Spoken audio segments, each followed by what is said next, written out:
क्षरण ही एक मोठी समस्या आहे, बरोबर? या व्हिडिओमध्ये आपण क्षरण किंवा गंजणे थांबवण्यासाठी एका पद्धतीबद्दल बोलणार आहोत. ती म्हणजे संमिश्रीकरण. संमिश्रीकरण ही एक अशी प्रक्रिया आहे जिथे आपण धातूंना मिसळतो. कधी-कधी वितळलेल्या धातूंना, कधी-कधी पावडर स्वरूपामध्ये असलेल्या धातूंना आणि नंतर त्यांना गरम करतो. आणि हे आपल्याला हवे असलेले गुणधर्म मिळवण्यासाठी केले जाते. मी तुम्हाला या प्रक्रियेतून घेऊन जाते आणि नंतर आपण त्यांचा वापर असलेल्या काही उदाहरणांकडे पाहूया. संमिश्रीकरण प्रक्रियेमधील पहिली पायरी म्हणजे धातू वितळवणे किंवा द्रवीकरण. बरोबर? त्यामुळे आपण वितळलेला धातू घेतो. हे वितळवणे एका भट्टीमध्ये केले जाते. हा वितळलेला धातू खाली वाहत आहे. पुढील पायरी म्हणजे वितळलेला धातू मिसळणे. समजा आपल्याला दोन धातू मिसळायचे आहेत.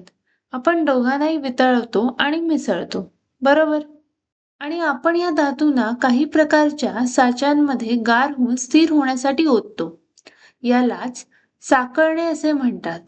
तर एकदा आपण यांना विशिष्ट साच्यात टाकलं की हे संमिश्र एक विशिष्ट आकार घेतं. सर्वात शेवटची पायरी म्हणजे धातूला चकाकी देणे, जेणेकरून धातूचा पृष्ठभाग घासून तो गुळगुळीत आणि चमकदार होईल आणि चांगला दिसेल. ठीक आहे. तर संमिश्रीकरणाच्या प्रक्रियेत हे काही टप्पे आहेत. आता आपण ते कुठे वापरले जातात ते बघूया. या तक्त्याचा वापर करून आपण या संमिश्रांबद्दल शिकूया. तर आपण इथे काही सामान्य संमिश्र घेतले आहेत आणि त्यांची रचना, गुणधर्म आणि उपयोग बघूया. तर आपण स्टील किंवा पोलादाने सुरुवात करूया. स्टीलमध्ये प्रामुख्याने लोह असतं आणि त्यात थोडं कार्बन, सिलिकॉन, सल्फर किंवा गंधक आणि फॉस्फरस असतं.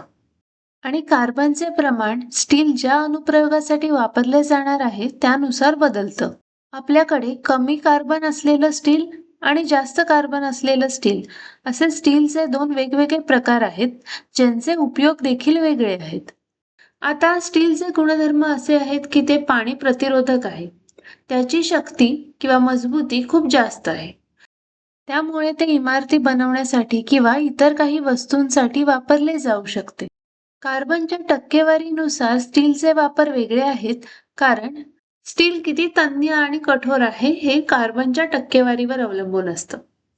कमी कार्बन असलेलं स्टील जास्त तन्य असेल आणि जास्त कार्बन असलेलं स्टील अधिक कठोर असेल, बरोबर?